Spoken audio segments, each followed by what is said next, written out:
Buenos días, good morning, estimados colegas. Good Bienvenidos a morning, everybody. Welcome to this virtual seminary about sustainable development. And well, my name is Oscar San Roman, and I'm a specialist in teenager health. And I will moderate this conference with my colleague Brenda Gaena. Accepted to share their knowledge, expertise, and reflection on the status of SDG targets for young people and what can be done to accelerate SDG progress for this population group. Espero que todos ustedes encuentren este seminario interesante y sea una oportunidad para generar I hope conocimiento. that you all find this seminar interesting and that this is an opportunity to have some technical discussions about this relevant issue. Before introducing our speakers, we would like to share with you some instructions. Of your preference, please go to the bottom of your screen where you will find a globe-shaped icon. If you click the icon, you will see options to select the language of your preference. Today's meeting is being recorded and the recording will be uploaded and available for those who are interested by next week in the link I will now provide in the chat. Como bien lo comenta Brenda, tenemos interpretación en vivo, español, inglés, entonces... As Brenda said, we have simultaneous interpretation. You can pick the language you feel most comfortable and so just click on the icon of the globe on the lower part of your screen. So I will introduce our first segment of speakers. The opening words will be in charge of Ricardo Barbosa, who will talk about key issues of teenage health and the relationship with the SDG 3. And well, this framework, this is the reference framework for our discussion today. So I will hand over the mic now to Dr. Barbosa so that he can start with the welcoming words. Good morning, everybody. I'm very happy to address such a distinguished and diverse audience of people that are interested in promoting the health of teenagers regarding the SDG 3. These sustainable development goals are very important, and it's also the perfect moment to also address the other SDGs.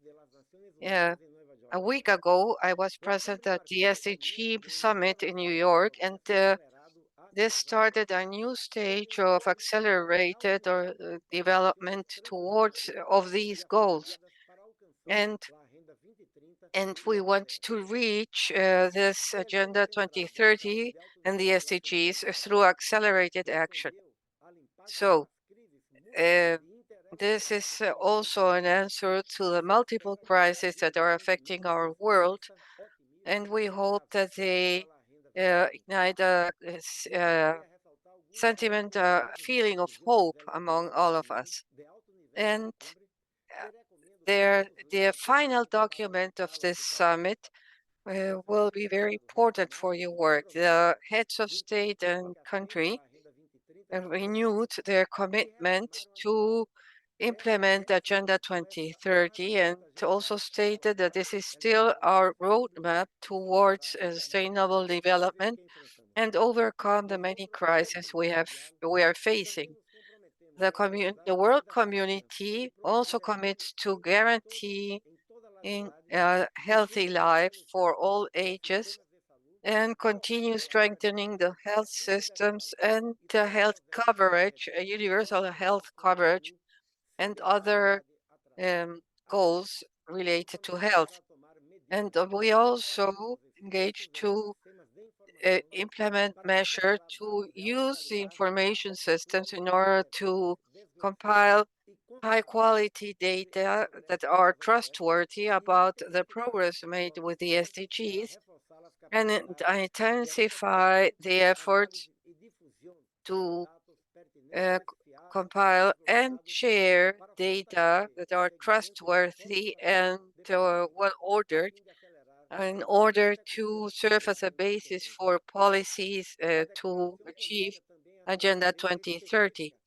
The political declaration also addresses the youth, our youth specifically, so that they can reach their maximum potential with critical change agents and as forerunners of the Agenda 2030 for a future. And so I can tell you that as PAHO, we support the political declaration of the SDGs 2030. I would now change into English. Regional and national levels, so that we can collectively identify strategic actions to accelerate progress towards 2030. Through interprogrammatic actions, we are also providing regional leadership and technical support to our member states to develop and implement strategic action so our young people may achieve their full human potential as critical agents of change and torchbearers of the 2030 agenda. This webinar is the first of a series of 3 webinars focused on SDGs and young people. Today, we will focus on SDG 3, ensure healthy lives and promoting well-being for all at all ages, with the aim to promote a reflection on the current status of the SDG targets for young people and what we can do to accelerate SDG progress for this population group, and in particular for those in situations of vulnerability, to ensure that young people are not left behind. Currently, the population of young people from 10 to 24 years in the Americas is the largest in the history of the region at an estimated 237 million and is projected to decrease to 230 million by 2030. Indications are that globally and in the Americas, young people are not fully benefiting from SDG investments and progress. Now is the time to invest in the health, well-being, and development of our young people. Doing so will contribute to accelerated human capital and economic development, not only for right now, but also for the future. This series of webinars is also an invitation to multi-sectoral stakeholders to have an open and frank discussion on our progress towards achieving the SDG commitments and what we can do collectively to accelerate progresses to improve the health and well-being of our young people and contribute to a better and more equal world for all. PAHO will ensure the active participation of young people in the entire webinar series, as we consider youth participation and empowerment an essential part of our work. The members of the PAHO Youth for Health group will be with us, and we invite all young people to participate actively in the discussions. Once again, welcome everyone, and thank you for being part of this transformative effort. Remember that the future belongs to our youth, and our role is to empower them to seize it with confidence, courage, and purpose. Thank you.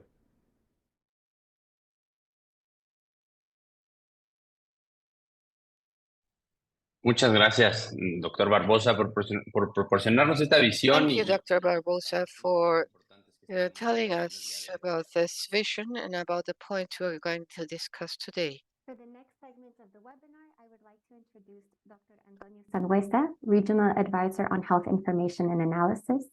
Dr. Sanhueza's presentation will address PAHO's mechanism for monitoring of SDG 3, the current status of SDG 3 targets overall and specifically for young people, and the challenges and opportunities to strengthen SDG monitoring for young people. Dr. Sanhueza, the floor is yours. Sí, muchas gracias. No quiero encender la cámara porque estoy en un hotel en una emisión y el internet no es tan bueno, así que prefiero asegurarme de que me escuchen bien por lo menos.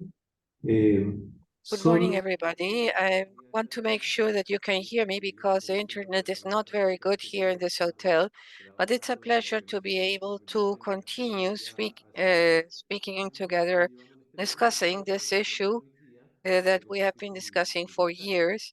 And today, if you share my screen, I want to tell you about the work we have been doing.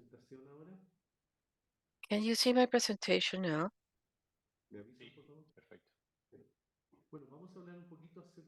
Well, we'll talk a little bit about how how PAHO is carrying out the monitoring of the goals of SDG 3 and inequalities. As our director said, one of the main issues for us at PAHO is how to reduce inequalities, social inequalities in health, especially everything relating to SDG 3. I would like to tell you a little bit about the work PAHO has been doing towards this end for some time and give you all, well, we want to provide all the technical cooperation necessary to reach SDG 3. So we put together the directive committee for SDGs, and the terms of reference are as follows. To give strategic orientation in order to reach the goals of SDG 3 and monitoring the indicators, including inequalities in health at regional, national, and subnational level, to assess implementations of strategies and interventions based on evidence, and to coordinate the cooperation among different entities of PAHO to provide technical cooperation to the countries. And the idea is to reach the goals with strategies and interventions based on evidence. And all the entities that are part of PAHO should establish a good technical cooperation to reach the goals by implementing the strategies. So within this context, we established a project that is being carried out in one of the departments of the organization at the central offices in Washington, and that's the department of in charge of monitoring all these SDGs. One of them is to increase accountability in the countries about monitoring and progress in reaching the SDGs with focus on equity without leaving anybody behind. And to offer the member states the best evidence available for the policy and for decision making related with SDG number 3. That's the project. And now, regarding technical cooperation that PAHO offers to the different countries, well, we are providing technical assistance to countries to establish a monitoring tool, a dashboard of indicators for SDG 3 in order to focus on social inequalities. So not to only take care of average indicators as we usually do in our countries, but to monitor social inequality within the countries, at least at the subnational level or geographical areas within a country. This is one of the most important support tools. for the countries. We are also helping the countries to establish quantitative goals, and but not only the usual tools, that is the national average. In a certain country, we're going to reduce maternal mortality from 2020 to 2030. We start at 50 and go down to 30. This would be an example. But there is no mention there of any inequalities. So with the goal to reduce social inequalities, we are providing this support. And in order to support the countries so that they can monitor inequality, social inequalities in health, we have to provide tools to do exactly that. And that's what we are also doing. And another thing that is very relevant is that the countries should have analytical capacities to measure this indicator and calculate the social geographic inequalities.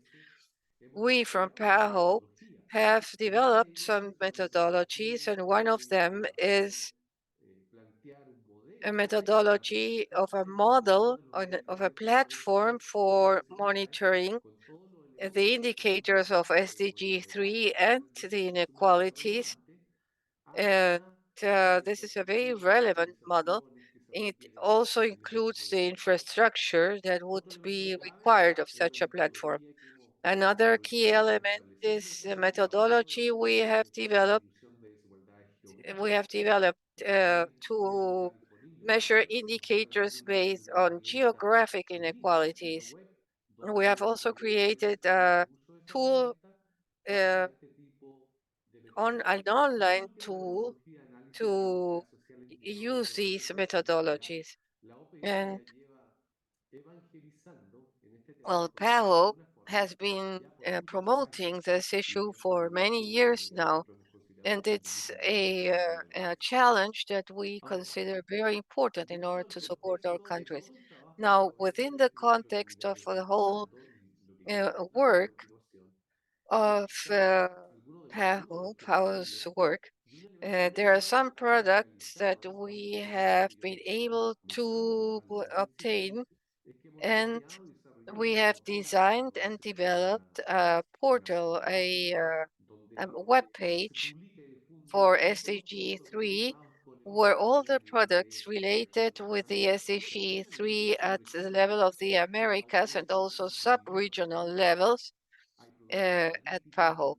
We have analytical products that you will find under this link, scientific evidence, and well, I will show you this web page afterwards.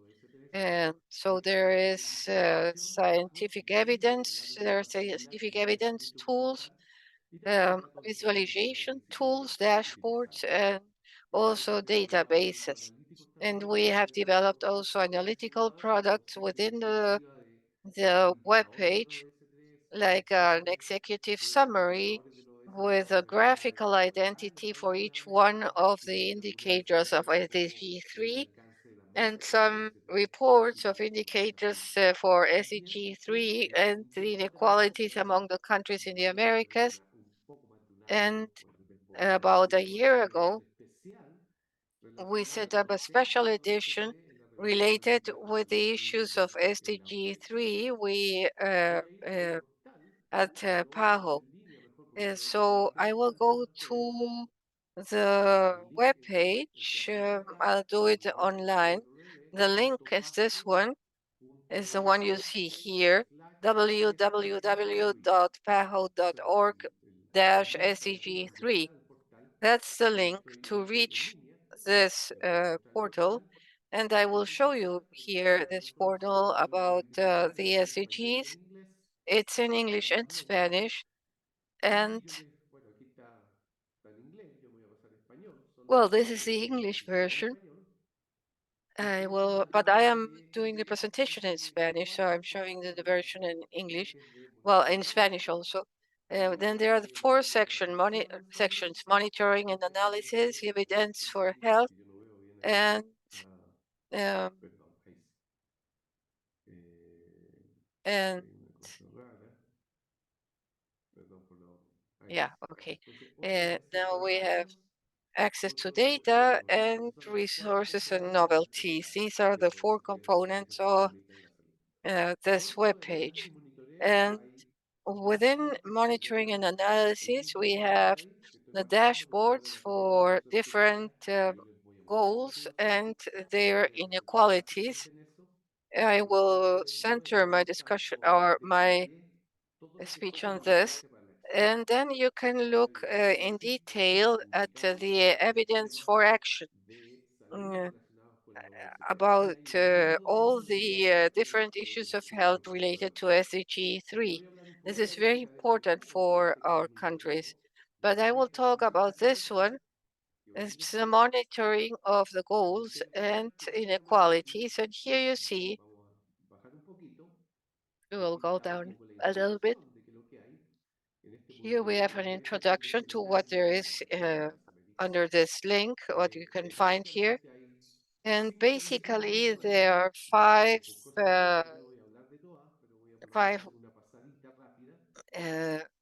visual aids. One of them is about the evolution of the average of social inequality in the Americas, and the calculation of the time required to reach the goal in 2030, and also there are also a prognosis of temporal progress in the indicator and the inequalities existing among the countries in the Americas, and also an analysis of the evolution of the average of indicators in time and prognosis for the next 20 years. We have used the technique of machine learning for this, and um, there are also some figures about the changes observed in the averages and data. So I go to the first now, that is the analysis of the evolution of this indicator of maternal mortality. You can also, here you see the indicator for the Americas as a whole, but then we have some sub-regions here, North America, Brazil, the Caribbean, etc. But I will show you the figures for everything. And if we analyze these indicators, you can choose any of the indicators. Here we have maternal mortality, and for example, that's the SDG 3.1.1. And here you can see that this shows the trend of this indicator from the year 2000 until 2020, which is the last year available in terms of figures. This indicator has a goal of to reach a 30%, 30 or less percent for 2030. And that's what we had agreed on in the Sustainable Agenda for the Americas. It's not a regional, no, it's not the world indicator, which is about 70 or less. This is the one for the Americas, and you see it here in the red line. So obviously we are quite far away from reaching this goal. Well, we still have 10 years, but I don't think that we are going to reach it really. It looks quite complex. And here on the left side, in small letters, in small script, we see the percentage change from year to year. And this is mortality. We hope for it to go down. However, the observed change between 2015 to 2020, because we started with these figures in 2015, and here we see an increase every year of 2.76 of increase. However, the change that is required until 2030 in order to comply with our goals is to reduce the average each year in 4.38%. That's what I wanted to say. The second kind of presentation of data is like this.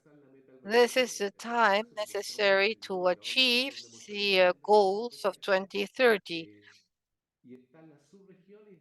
And here we have the sub-regions, and this is our region. It's the Americas area. And here you see the time we need. Each one of the lines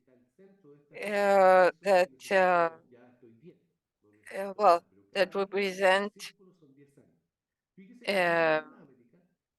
our goal in the middle, but each one of the lines in the circle represents 10 years. So we would need about 50 years to reach our goal. And the same for the sub-regions, as you see here. The next graph I wanted to show you is the one we have been trying to motivate the countries to take into account to monitor inequalities, even if it's at the subnational level, for example, the provinces of Ecuador or the regions or communities in Chile. So we would be able to do that among subnational regions. And here you see the inequality indicator, but inequality analysis among the countries of the region. So we have the inequalities now for the countries here. It's the social inequality among the countries of the region.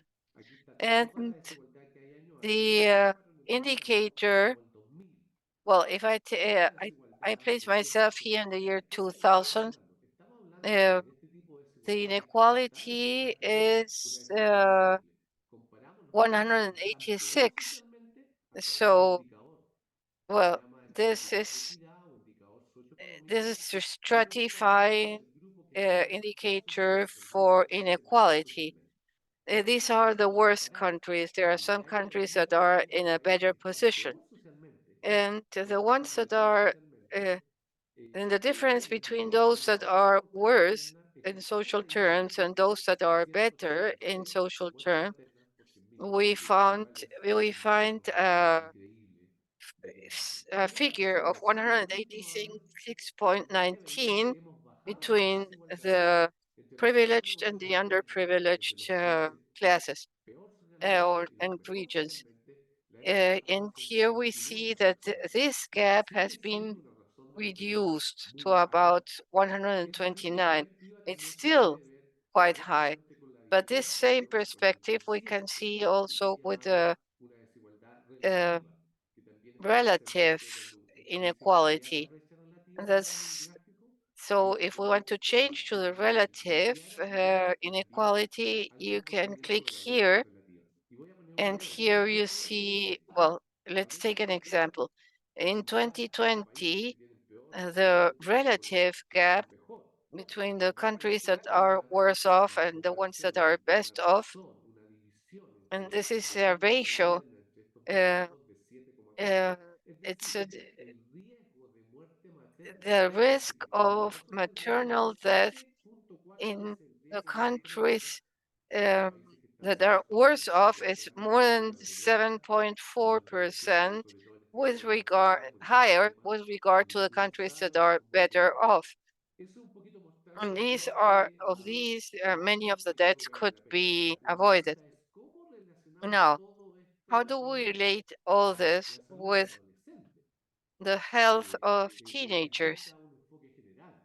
And here we have a general point of view. We have been carrying out a very uh, focused analysis on teenagers and young women, where we have studied the inequalities and the main causes for mortality for teenagers within the countries of the Americas, and we have also developed a scientific article on this issue on the fertility of teenagers, of adolescent women, and but this is not easy uh, to analyze and to see the progress, because we would need disaggregated data from the countries. It's not difficult for countries to have this data, but it's difficult to obtain. And so at PAHO, we receive from year to year, as an agreement with the member countries, the mortality rates of all individuals in a certain year. And we can use this mortality rate and with age groups, uh, and we can study what happens with teenagers with regard to SDG 3 mortality. And this is part of the work we're doing with an individual example about the suicide rate. It's a very complex issue also that we are seeing in the Americas, and not only in the Americas, but also in other regions where one can work at country level and see what is happening. Argentina, for example, is selected here, but we could select other countries. But if I select Argentina, as you see here, I can compare what happens with the mortality rate by suicide with the data up to 2020. We see that uh, we see the trend since starting in 1997 up to 2020. These are the black figures. And what happens? Well, the trend in black is all groups. The trend in blue are the ones from 20 to 24 years of age. If we compare what happens with suicide among young people and the population as a whole, we can see we can establish a risk factor. And the risk factor of death by suicide among teenagers is 1.7 times the risk for all the population. And so this is a complex issue in teenagers. And we can also look at this I include in the graph among the teenagers between 15 and 19. That's the one in the middle in light blue. But it's still higher, at least in Argentina, than the general suicide rate starting in 2003, at least. And I can do the same thing for another country I will choose, Chile, for example. We we know that the data from Chile are quite trustworthy, as well as Argentina, because we also have to take into account the quality of data. for example, the classification of death causes, etc. And here you can see the behavior. Well, the changes of young people between 2024 and the population as a whole. This is a tool we are building about mortality data. And we also see something quite similar with the people of the division or the department that is in charge of maternal death. And groups of teenagers are very important for us. This is the work we have been developing. So thank you very much. And I hope this has been useful for you. Thank you, Doctor. It has been very interesting as always. And if you have any questions or for Dr. Sanhueso, please write them on the chat and we will send to the doctor your questions and so be able to answer them later on. For the next segment, we want to invite Dr. Enrique Vega. He is the head of life conditions at PAHO, and he also wants to talk about the differences with young people. You can see the the information about Dr. Vega on the chat. Thank you very much, dear colleagues. I feel very honored to be able to be with you today and be able to talk about this issue that for us is one of the most important issues for Agenda 2030.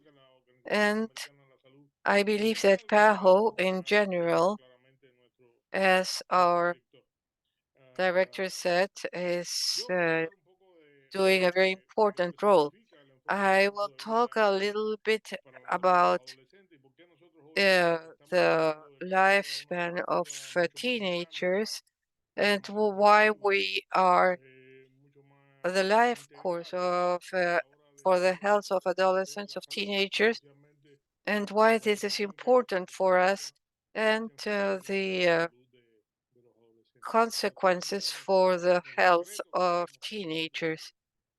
It's not well, it's not something that we that we can hide. That we have many inequalities that really define the framework, the social and economic factors that define our life, and that our young people are now living in. And we have demographic changes because there's a high increase in life expectancy, more than 20 years in half a century. And so there is a restructuring of a demographic restructuring for Latin America, because you see here, you see it reflected in all the countries of our region, and even it is even related with inequality. The same thing happens in other areas of the planet. And this new structure, the structural data about our population, we see that for the first time in our span, in our lifespan, 6 generations are living together. And this makes today's world a much more diverse world.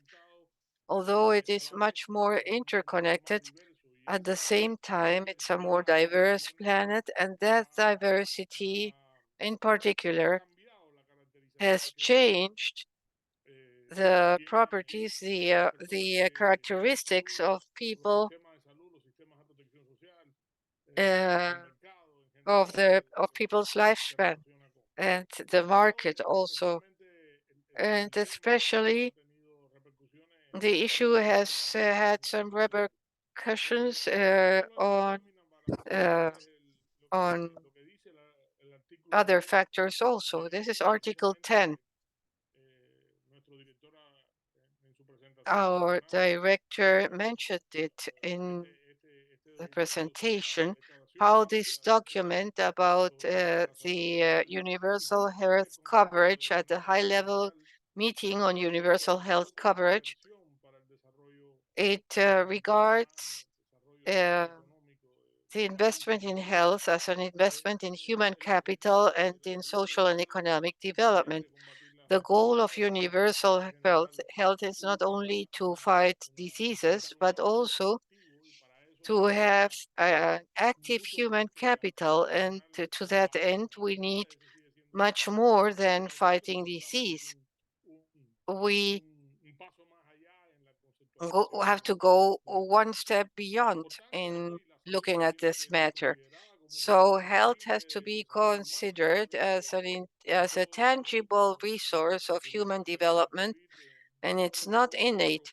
And we have seen it with COVID, and also because of other factors, we have been clear about health being a very important factor for human development, and how the health has been developing. And during the past 5 years around COVID, we have seen that health can be a very important factor that determines development, and that health has to be seen as a longitudinal and dynamic trajectory that is divided into stages, and we are always building capacities. One of the important things is that diseases are a determinant factor for health, but they don't define a person. A person of any age can have a specific disease, but if the health systems of the countries have not been able to guarantee that this child or teenager or person develops all its capacities to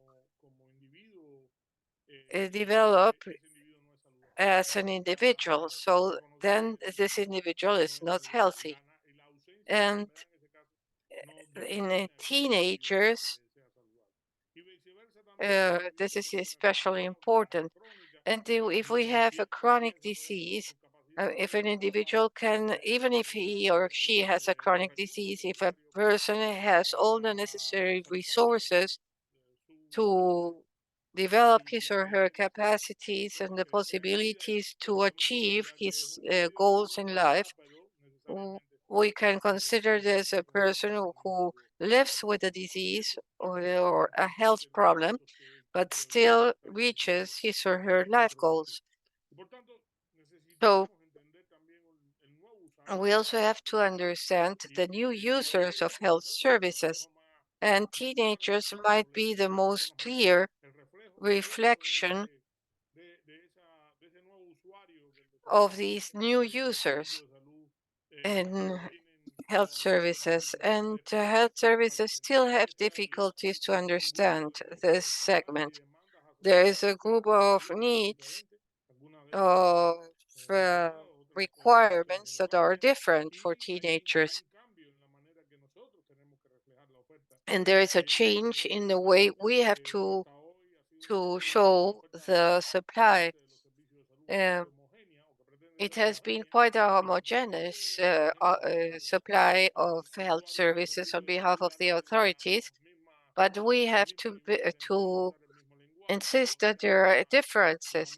We have to communicate with the same language and in the same manner with different kinds of users according to age. And of course, Antonio said it very well in his presentation, inequality in general, in economic and social conditions have an influence on health during the lifespan of an individual. It will define the life and the health level of individuals. And in this sense, the teenage years are very important. I will use this graph because I think it's a very important one. It's a graph that tries to analyze how the SDG 3 is related with other SDGs. We would believe that it is in the center of this network, but it's really on the periphery, and its relation with other goals is quite limited. And one of the great goals of placing the focus on lifespan in the center of universal health changes the perspective of the relationships of different goals, the different goals, different SDGs with the goals of health regarding health. We see that we see clearly that they need great effort in this sense. In this sense, teenage years, the teenage years are a point of inflection for our health trajectory because it's the most clear transition. Transition is a point of view of lifespan, and we believe that the teenage years reflect the complexities and the needs associated with the management of transitional periods, and also a critical and sensitive moment in our lifespan. There are many characteristics in this sense. I only have 10 minutes. I will not insist on them, but it's very well described and very clear that the expression of the changes associated with adolescence has changed. There are social, psychological changes, family relation changes, and many challenges associated with understanding and dealing with the needs linked to this complex process. And for us, it's clear that the health services and health systems and social protection systems need to understand teenagers as a fundamental group. And trying to provide an answer, as we said before, we have been working at the Pan American Health Organization in the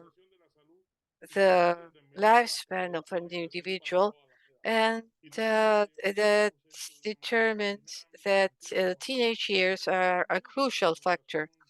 There is a lot of documentation that we have been developing and many resources on our webpage that you can look at about the potential of this point of view, of this focus on adolescents for defining policies and the supply issues related with health services from the point of view of a course of life. And within this process, it's really important, and there is a lot of evidence in science about the influence during these two first decades of life, and there is a lot of evidence to support that in terms of investment in development and in health. These are development focus points that not only determine individual resources, but also uh, group resources and the development of the lifespan of a person. For the countries, it means the development of human capital that they need for the social and economic development. So this context of the two first decades of life is fundamental. And the concept of work during the second decade of lifespan is also very important, not only because of the figures mentioned by Antonio, but also uh, not only specific health problems, but also how we can generate the necessary health levels and attend to the needs of these adolescents in order to achieve a well, good level of development. And so both PAHO and WHO are focused on generating specific changes in order to redesign the health trajectory of children and adolescents and teenagers. We have to go beyond the survival rate in order to generate the possibility for our children not only to survive and our teenagers not only to survive, but also to prosper and participate in a constructive way in their development and the social and economic development of our countries. Especially within this context, we have been working on the definition of the fundamental strategies for work on teenage health. There are certain um, ways of organizing the health services and also the programs according to the needs of people in their different age spans. So we have advanced a lot during the past 4 or 5 years, but we still need a fundamental change in order to, and we have to work specifically with this group. So we want to develop a model of a lifespan, from a point of view of a lifespan, that not only looks for the management of risk factors and diseases, that has not only the specific point of view of disease management, but also the point of view of optimizing health, so that we can develop the capacities of an individual, or that an individual can develop his or her capacities in the best conditions, health conditions, to prosper during his or her lifespan. We have to learn how to prevent diseases and manage diseases. And to that end, we also need a lifespan point of view so that we can anticipate the risk factors of each generation and also develop factors promoting health. We need a better integration. We need the primary health care to become a platform, an operating system, not only to include the traditional services, but also the interventions of social protection and education, for example, that would allow us to integrate all the conditions that we need to allow uh, the development of this generation.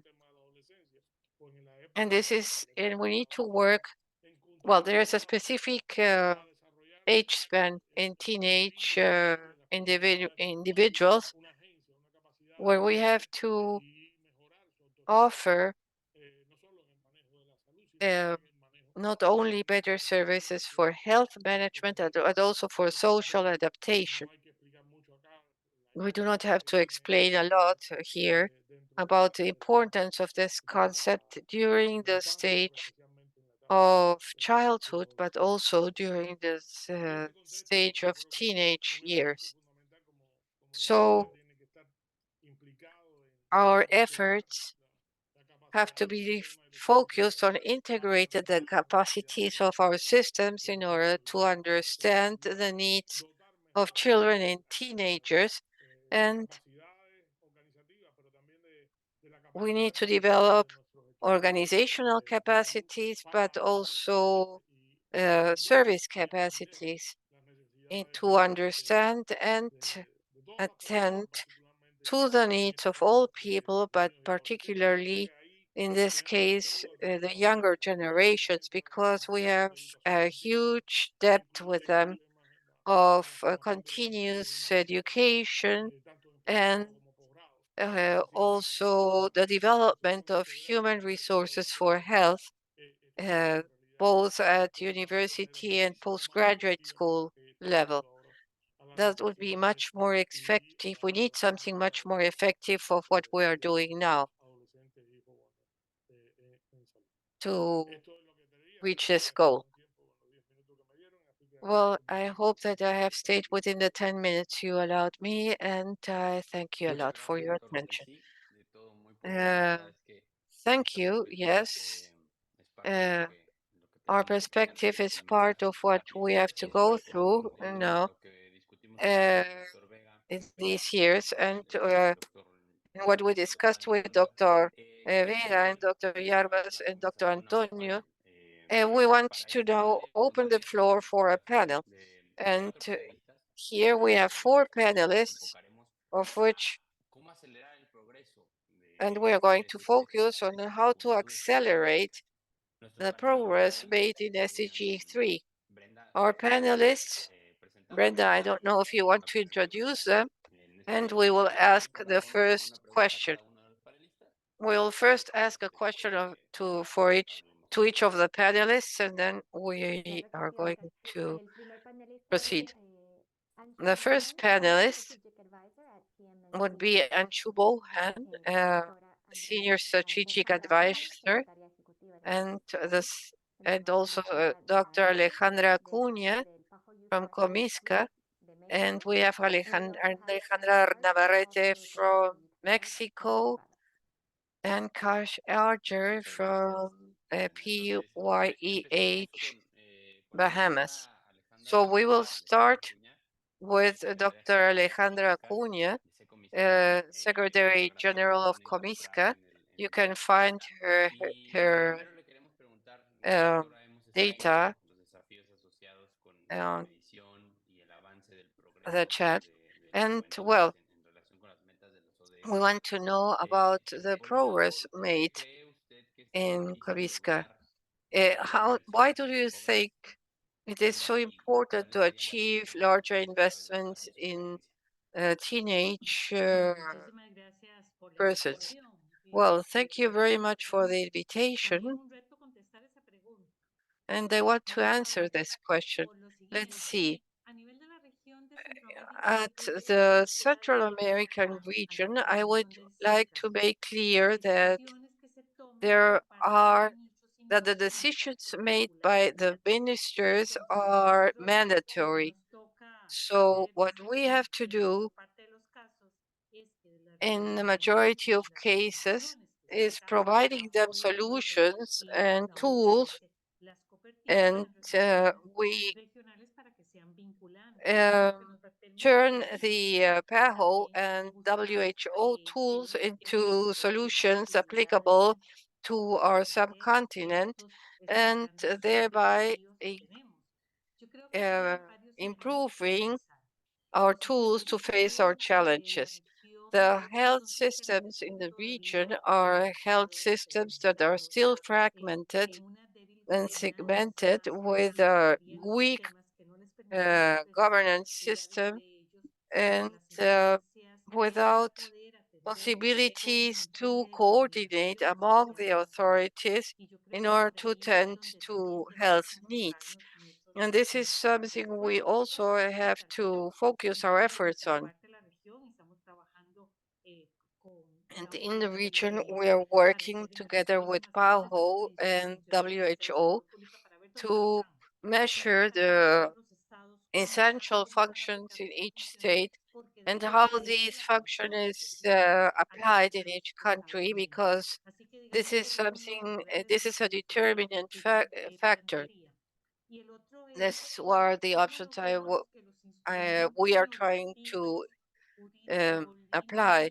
And we also have to look at the regulations that we have and that they are really implemented, the laws concerning our countries, because there are regulations also from PAHO and WHO, how to act in reproductive health, how to act in mental health. But this is something that we have to do not only at PAHO level, but also with the decision makers in each country. Because when we are focusing on SDG 3, but also, well, we are now focusing on SDG 3, but we also have to work on the other lifespans. Focusing and on SDG 3 specifically, we can see changes. And this means that the countries have to implement cost-efficient measures. And there have been investments from all countries, but we have to measure the impact of this so that, and we have to insist on cost-effective measures so that the countries continue investing, for example, in sexual and reproductive health. In this sense, my intervention right now is to strengthen this governance system and this stewardship system with our active participation also of young people, so that we can listen to their needs. Thank you. Muchas gracias, doctora. Thank you, Doctor. Welcome Cash Archer, please, to give us the perspective of a youth leader. And our first question to you is, as a young person and youth leader, having heard the presentations, what are your main concerns when it comes to the health and well-being of young people in our region? Well, hello. First, I just want to say thank you for having me. It's a pleasure to be here. As it relates to the health and well-being of young people in the Americas, I think that first and foremost, we should prioritize health literacy, and raising awareness is crucial. So we have to educate young people about the issues that are impacting their demographic. So from substance use, non-communicable diseases, sexual and reproductive health, and mental health. And we have to do it in a way that is attractive and engaging for young people. So that means utilizing social media marketing and creating initiatives that are engaging for youth. Because unfortunately, in some countries, these topics are seen as taboo or maybe stigmatized, specifically sexual reproductive health and mental health. Additionally, I think we need to actively involve young people in policy meetings and decision-making processes related to the SDG 3 targets. because we should have the opportunity to provide input on the policies and legislation that affects us. Furthermore, I think we need to expand youth-friendly health services. I think that's imperative because young people, particularly those in vulnerable conditions, frequently encounter barriers stemming from stigma and lack of access. So this can be due to socioeconomic factors or even lack of availability of healthcare services.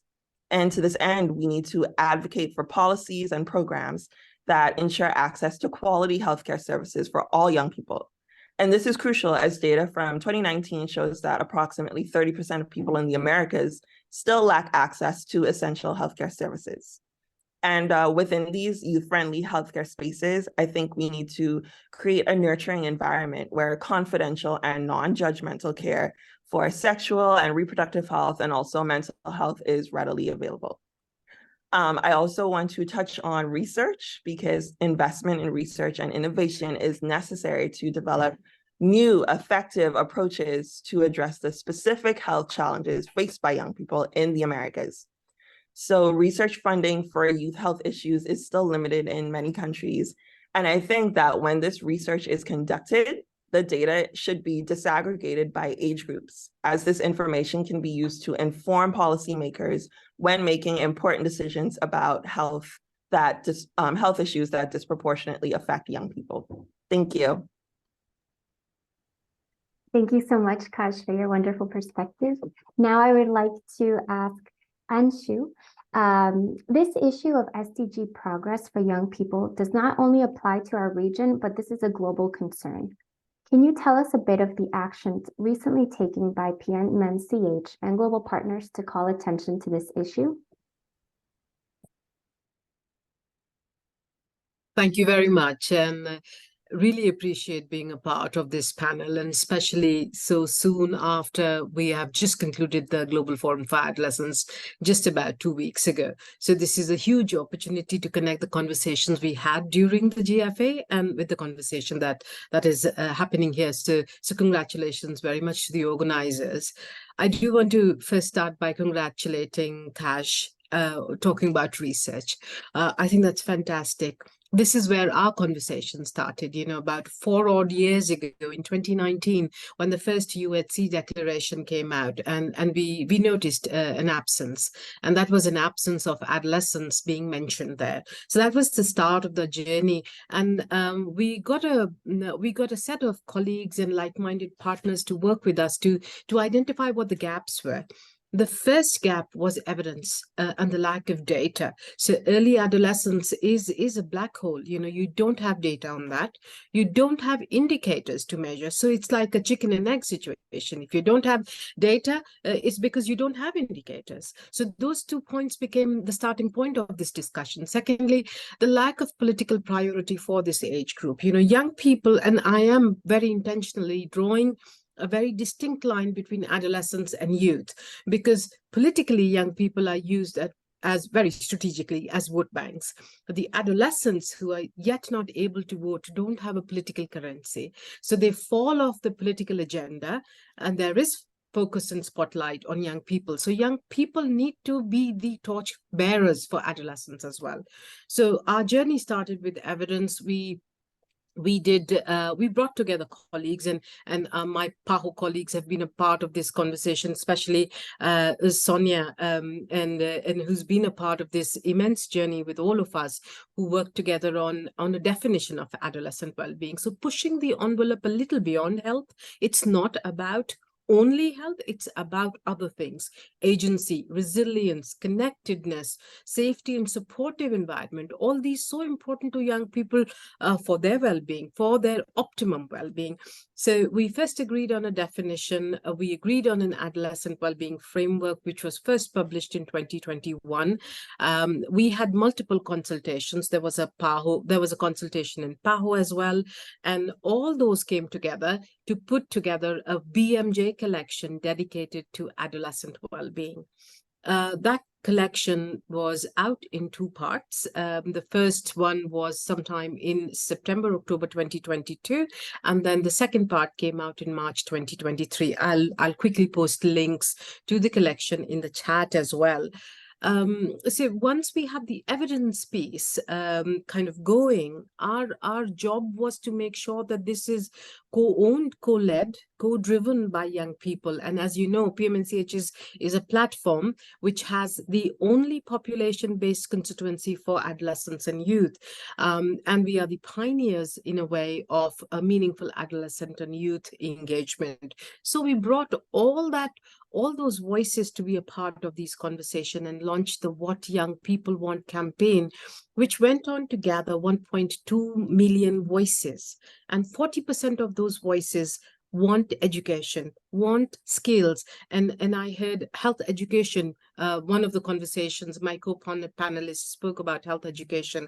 So this is what young people want. They want education, they want safety and supportive environment, and they want health and optimum nutrition in order of priorities. I'm going by what came out.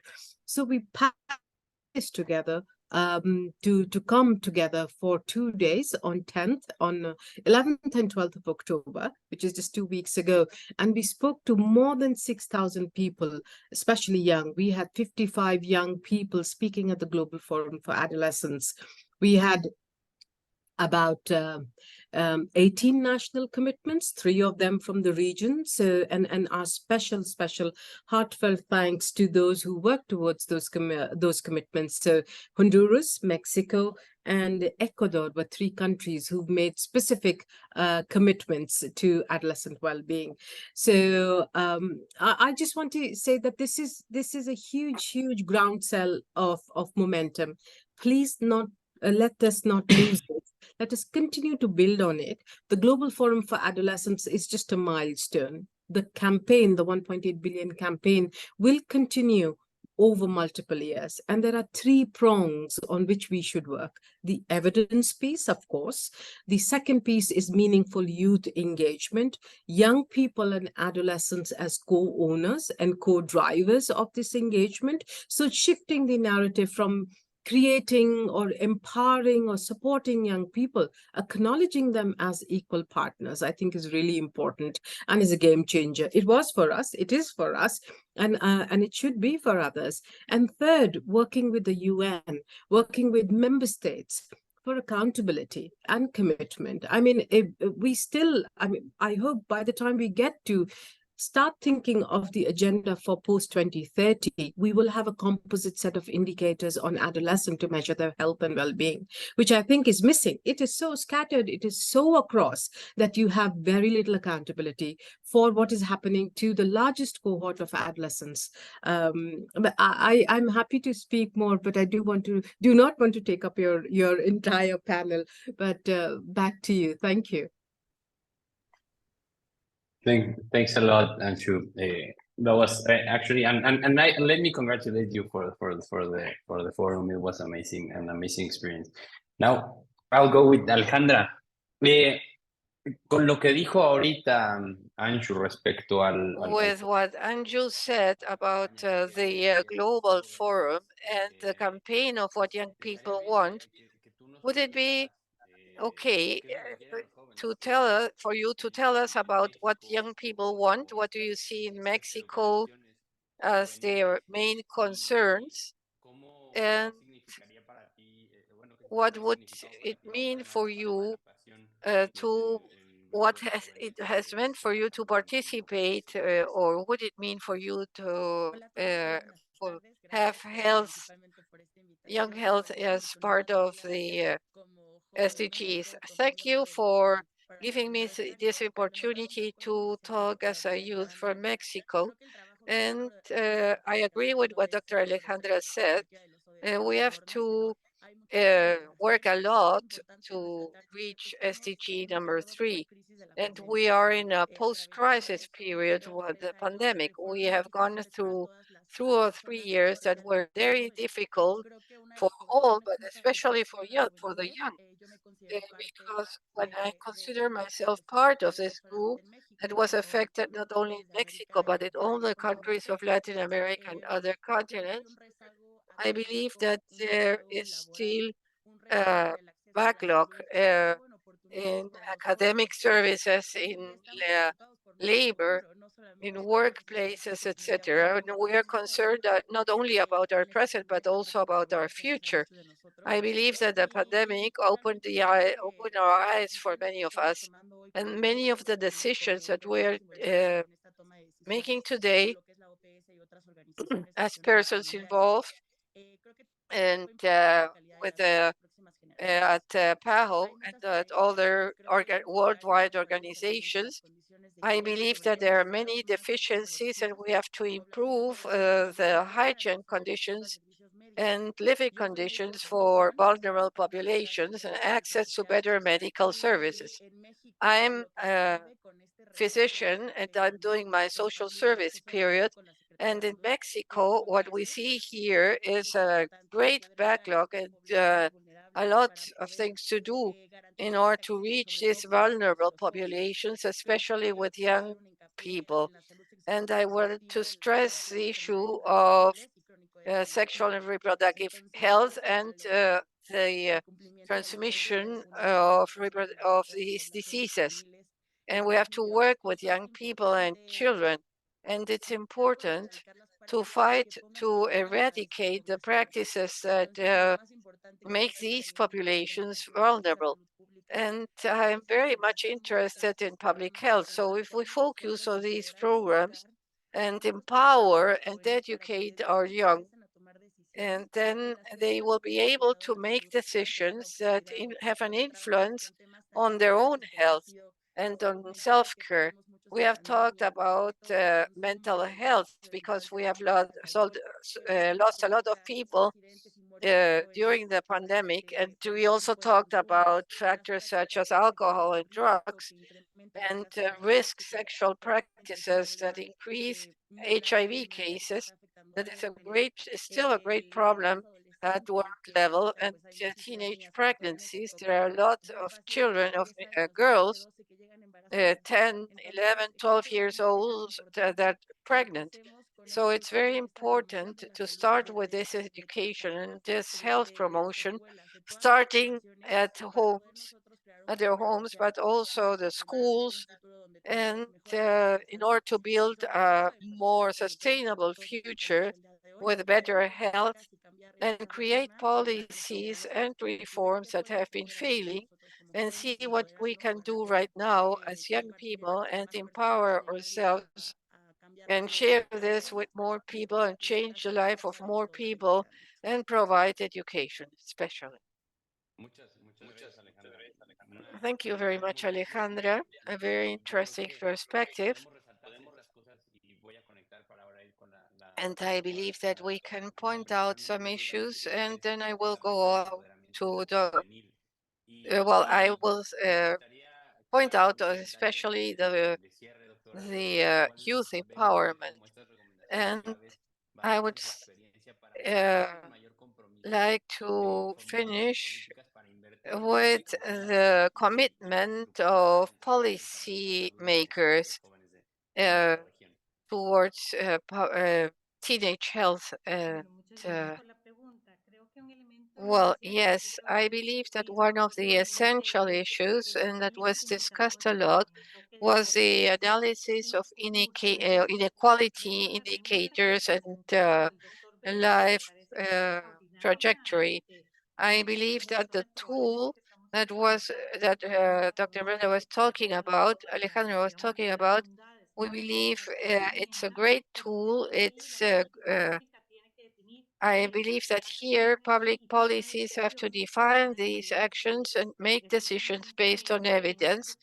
And it's precisely with this report of indicators that we can do that.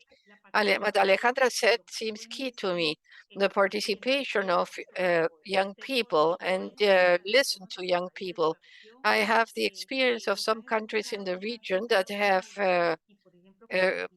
heard us and have sat down to discuss things with adolescents of teenagers, and their participation is key. And there are projects now in different countries, and I'm talking about Central America, but also beyond Central America, in South America also, projects among peers that have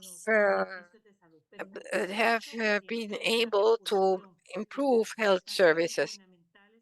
But there has to be a cooperation between government agencies and non-government agencies. And another essential element is to look for strategic partners that are in the region, and that we all sit down to talk about how to tend to these needs as fast as possible. We have tools at the level of the region. We have documents approved by the minister to prevent teenage pregnancies, for example, and to care for mental health. But there are no concrete actions regarding these political decisions. So we have to sit down with the partners and also with the organizations that support us. For example, for the reduction of child mortality and teenage mortality. But when the projects ended, everything ended. And I believe that we should have, based on our experience, we can have public policies with actions and with budgets, and looking for these mechanisms of the donors that are still there. I will say it openly. There are still foundations that support the prevention of teenage pregnancy. So we do have the necessary elements to continue with these efforts and to also implement concrete activities.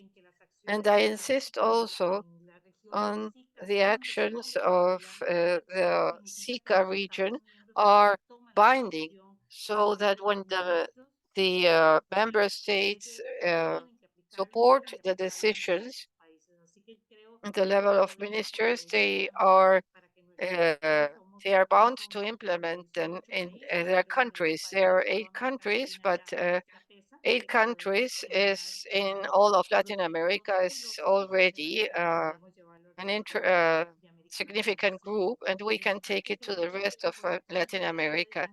So I would this would be my answer to your question. Thank you. Thank you, Doctor. Concrete actions, Anshu, back to you. What have been some key lessons learned from PMACH actions that can also help us to advance specifically in our region? Thank you very much. I do want to take a cue from my co-panelist, Alejandra. She spoke about building partnerships. I think that is the key to the success. You know, tune into and plug into the movement. With the 1.8 billion campaign, we have a groundswell, as I keep saying, of engagement. This time is not going to come again. And that's also because this is the largest cohort of adolescents in the history of mankind. This is going to slightly increase over the next decade or so, and then the population declines. 2050 onwards, this population group starts to decline. So this is a small window. We need action now. I'll give you a very small example. In the lead up to the Global Forum for Adolescents, there were 124 national events. 26 of those were held in Latin America, which for us is a huge, huge thing. I mean, generally, and we were very intentional in being a part of this, in making sure that the LAC region is a part of these events. So make sure that you're building and connecting to larger conversations, larger movements. That's one key message to you. Second, promote young people as co-owners and co-drivers. Promote the agenda for action. There are 7 key asks that have come out of the What Young People Want conversation, that have come out from all the technical work that has happened. It's universal. And I've put a link to the agenda for action in the chat. It's available in Spanish as well. If you click on the language icon on the right hand side of the screen, you will be able to download it. So at least young people are talking universally in one language language about what they want for their future. And that'll be a huge impetus for governments to listen to them and to make commitments. And it was so wonderful to hear Alejandro speak about those commitments. And I think they have to be universal.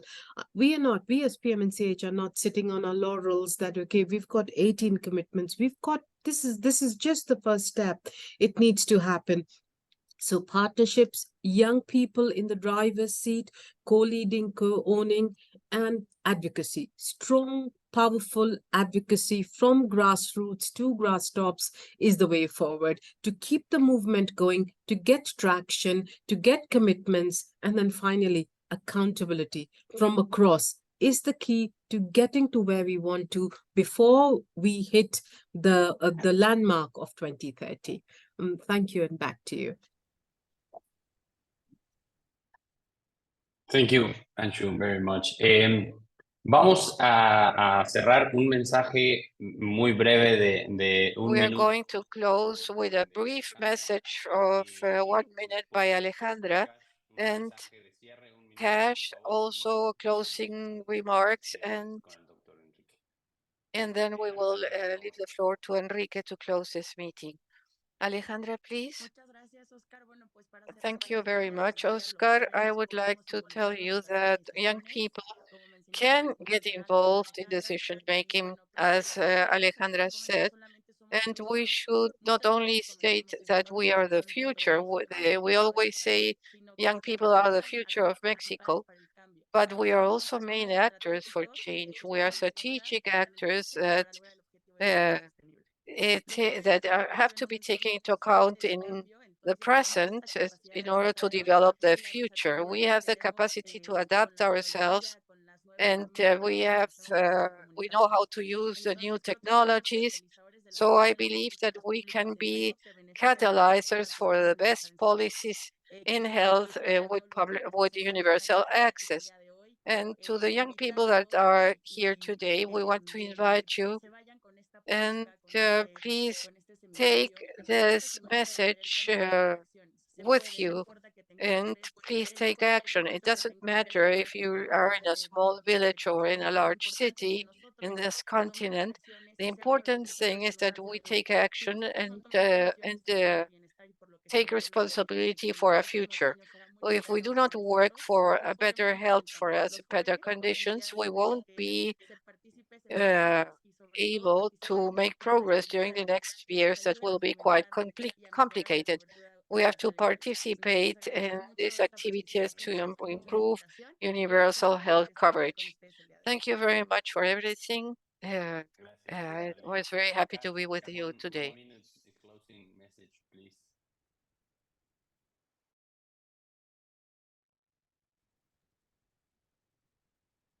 I agree exactly with what Alejandra said. This is a very pivotal time. We as youth are the future, and we have to work together to ensure that there are policies, initiatives, programs in place that help to promote and accelerate the health of youth within the region of the Americas. I also want to stress that it's important to empower youth-led health initiatives within communities. I think sometimes the influential power of youth and youth groups is underestimated. Youth-led initiatives can create a sense of ownership and community among young people, and they are an effective means to drive change. So this can come in the form of community-based health interventions, which are vital because they reach young people where they are. We also need to see youth as health ambassadors.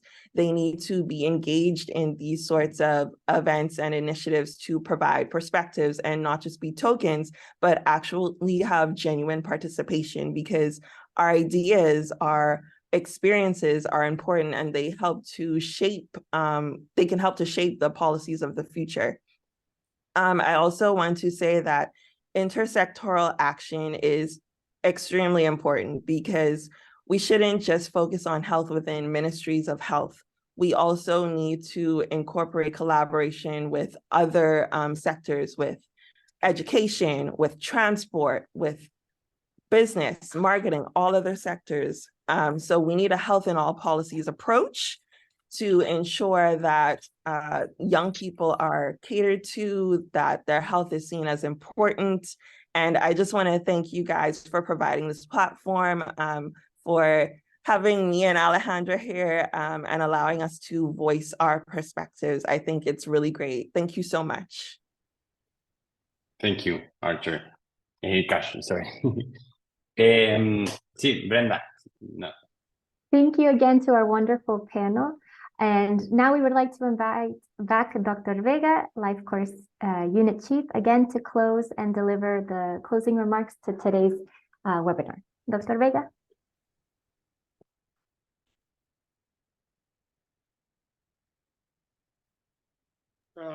Yes, I'm sorry, I got a problem. Thank you very much, Brenda. Muchas gracias a todos. Creo que ha sido un magnífico. Thank you very much all. It has been a very good webinar, a magnificent webinar. And this is an issue that not only needs us to unite our efforts to progress, and we need to learn very fast about what we need to do and how we're going to do it in order to take into account the needs of teenagers and young people. So I want to thank you all for participating today at this forum, for your presentations and the discussions. This adds to the potential of this group. And so thank you very much. Have a nice day. And I wish you the best during this week. Doctor. Thank you, everyone. Hope to see you soon. Thank Keep in touch. Thank you. Thank you. Goodbye, everyone. Gracias.